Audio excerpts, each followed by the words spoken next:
Hi friends, welcome to Renna Samayal. இன்னைக்கு என்ன சமையல் பார்க்க போறோம்னா வெஜிடபிள் குருமா பார்க்க போறோம். இது வீட்ல உள்ள பொருளை வச்சு ரொம்ப எளிமையான முறையில் இந்த வெஜிடபிள் குருமாவை செஞ்சு முடிச்சிடலாம். அந்த சுவையான வெஜிடபிள் குருமா எப்படி செய்யறதுன்னு வாங்க பார்த்துடலாம். வெஜிடபிள் குருமா பண்ணுறதுக்கு 1/4 கப் எண்ணெயை சூடு பண்ணிடலாம். எண்ணெய் சூடாயிட்டு இதில் ஒரு பட்டை, ஒரு மராட்டி மொக்கு, 2 கிராம்பு, 2 ஏலக்காய் எல்லாத்தையும் சேர்த்துடலாம்.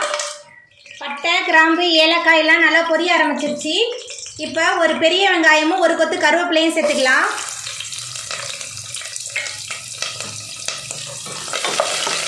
வெங்காயத்தையும் கருவேப்பிலையும் நல்லா வதக்கிக்கலாம். இப்போ இது கூடவே ஒரு தக்காளி பழத்தை சேர்த்துக்கலாம். தக்காளி பழத்தை சேர்த்துக்கிட்டு வெங்காயம் தக்காளி நல்லா வதங்கி வர அளவுக்கு நல்லா வதக்கிக்கலாம்.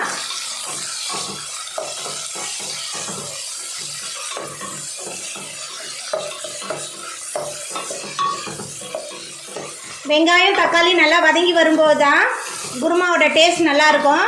நல்லா வதங்கி வரணும், அது வரைக்கும் நல்லா வதக்கிக்கோங்க. வெங்காயம் தக்காளி நல்லா வதங்கிருச்சு.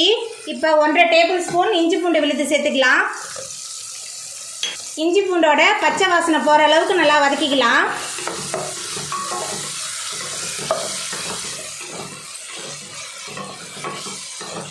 இஞ்சி பூண்டோட பச்சை வாசனையெல்லாம் போயிடுச்சு. இப்போ நம்ம காய்கறியெல்லாம் சேர்த்துக்கலாம். நான் ஒரு உருளைக்கிழங்கு, ஒரு கேரட், 8 போல் பீன்ஸ் எல்லாம் வெட்டி வச்சுருக்கேன்.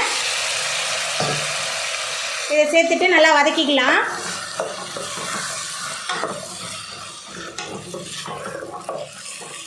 அதுக்கப்புறமா நான் பச்சை பட்டாணியை நைட்டு ஊற வச்சு குக்கரில் 2 விசில் வேக வச்சு எடுத்துருக்கேன். அதையும் சேர்த்துக்கலாம். உங்களுக்கு விருப்பம்னா இதில் முட்டைக்கோஸ்லாம் சேர்த்துக்கலாம். இப்போ இது கூடவே 1 டேபிள் ஸ்பூன் மஞ்சள்தூள், 2 டேபிள் ஸ்பூன் குழம்பு மிளகாய்த்தூள், 2 table spoon garam masala, vegetable குருமாவுக்கு தேவையான அளவுக்கு உப்பு சேர்த்துக்கலாம். எல்லாத்தையும் சேர்த்து நல்லா கலந்துக்கலாம்.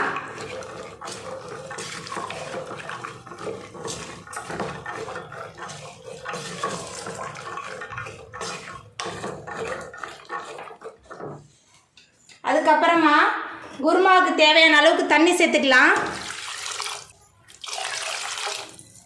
தண்ணி சேர்த்துட்டு நல்லா கலந்து விட்டுடலாம். கலந்து விட்டுட்டு ஒரு மூடி போட்டு 15 நிமிஷத்துக்கு வேக வைக்கலாம். காய்கறிலாம் நல்லா வெந்து வரணும், அது வரைக்கும் வேகட்டும். 15 நிமிஷம் ஆயிட்டு இப்போ திறந்து பார்த்துடலாம். நம்ம காயெல்லாம் வெந்துருச்சு, சரியான பக்குவத்தில் வந்திருக்கு. அரை மூடி தேங்காவோட 1 ஸ்பூன் சோம்பு, 1 கொத்து கொத்தமல்லி சேர்த்து அரைச்சி வச்சுருக்கேன். அந்த விழுதை சேர்த்துக்கலாம்.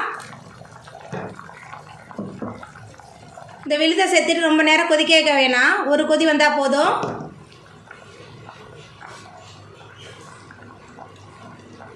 மேலால் கொஞ்சமாக கொத்தமல்லி தழை தூவிக்கலாம்.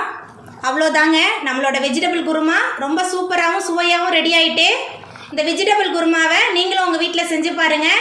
இந்த வீடியோ பிடிச்சிருந்தா லைக் பண்ணுங்கள், ஷேர் பண்ணுங்கள், கமெண்ட் பண்ணுங்கள், சப்ஸ்கிரைப் பண்ணுங்கள். அப்படியே பக்கத்தில் உள்ள பெல் பட்டனையும் கிளிக் பண்ணிடுங்க. நன்றி.